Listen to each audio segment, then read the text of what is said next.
ঘন কুয়াশা আর হিমেল হওয়ায় উত্তরাঞ্চলে বেড়েছে শীতের প্রকোপ। ভোর ৬টায় পঞ্চগড়ে সর্বনিম্ন তাপমাত্রা রেকর্ড হয়েছে ১২.৫ ডিগ্রি সেলসিয়াস। শীতের প্রকোপ বাড়ায় রাস্তাঘাটে মানুষের চলাচল কম দেখা যাচ্ছে। দিনাজপুরে সর্বনিম্ন তাপমাত্রা ১২.৮ ডিগ্রি সেলসিয়াস এবং বাতাসের আর্দ্রতা ৯৩% রেকর্ড করেছে আবহাওয়া অফিস। চুয়াডাঙ্গার সর্বনিম্ন তাপমাত্রা রেকর্ড হয়েছে ১২.৭ ডিগ্রি সেলসিয়াস। এদিকে কুড়িগ্রামে ৩ দিন ধরে সকালে সূর্যের দেখা মিলছে না। জেলার সর্বনিম্ন তাপমাত্রা রেকর্ড হয়েছে ১২ ডিগ্রি সেলসিয়াস। কুয়াশা আর শীত বাড়ায় দিনমজুর, ছিন্নমূল ও নদী পাড়ের মানুষের দুর্ভোগ বেড়েছে। শীতজনিত রোগে আক্রান্ত হচ্ছে শিশু ও বৃদ্ধরা।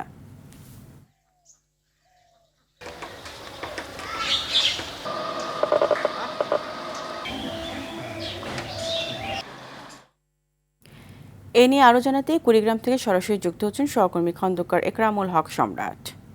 সম্রাট, শীতের প্রকোপ কেমন দেখছেন, আর হাসপাতালে শীতজনিত রোগীর চাপ সম্পর্কে বিস্তারিত জানাবেন।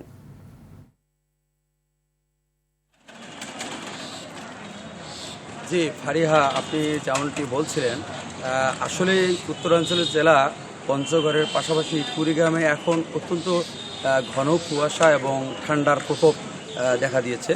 তো আমরা দেখেছি গত ৩ দিন ধরে সূর্যের মুখ দেখা যাচ্ছে না। বিকেল হলেই বিকেলের পর থেকে রাতভর ঘন কুয়াশায় ছেয়ে থাকে এই গোটা জনপদ। সকালে সূর্য ওঠার কথা থাকলেও সূর্য উঠলেও ঘন কুয়াশা এবং মেঘের কারণে আজও এখন পর্যন্ত সূর্যের মুখ দেখা যাচ্ছে না।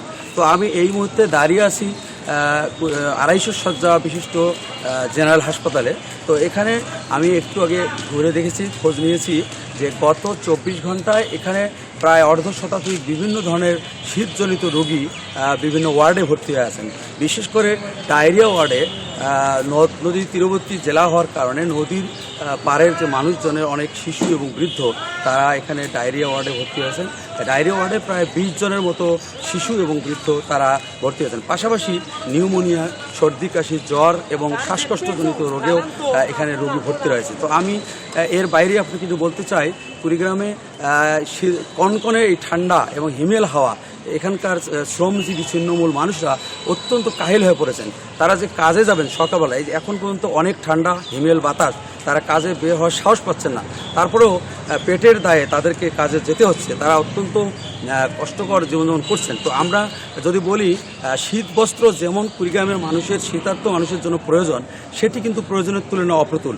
যদিও সরকারি এবং বেসরকারিভাবে শীতবস্ত্র দেওয়ার বিষয়টি এখনও চোখে পড়ার মতো নয়। তবে জেলা প্রশাসন থেকে যেটা জানানো হয়েছে, ইতিমধ্যে ১৮,০০০ কম্বল বিতরণ করেছে, সেটা চলমান রয়েছে। কিন্তু এগুলো এখন পর্যন্ত আমাদের এই কুড়িগ্রামের শীতার্ত মানুষের জন্য যথেষ্ট নয়। তো আমি মনে করি যে আসলে সরকারি পাশাপাশি বেসরকারিভাবেও কুড়িগ্রামের মানুষের জন্য শীতার্ত মানুষের পাশে দাঁড়ানো উচিত। তো ফারিয়া, এই ছিল কুড়িগ্রাম থেকে শীত নিয়ে আমার সর্বশেষ। সম্রাট, আপনাকে ধন্যবাদ।